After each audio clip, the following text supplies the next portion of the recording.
Hey there, in this quick video I'm going to show you how you can reset your Xiaomi CW400. So it's pretty simple. What do you have to do first? You want to rotate it like this to the top. Then you're going to have this part here. Do you see that? Now when you are going to take this part out, I have a knife only because it's really difficult to do it without with just a finger.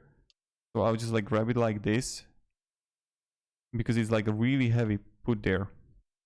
And then when you're gonna do it, I don't know if you see that. I'll try to like zoom in more. There is like above the SD card, there is like a small button. Maybe you see it, I don't know. You just have to press it for like 3 seconds and that way you're gonna reset it. So you're gonna press and hold it. And it's going to reset for you. So press and hold it 5 to 10 seconds. And in that regard, you're gonna have reset it. So I'll just do it again for you.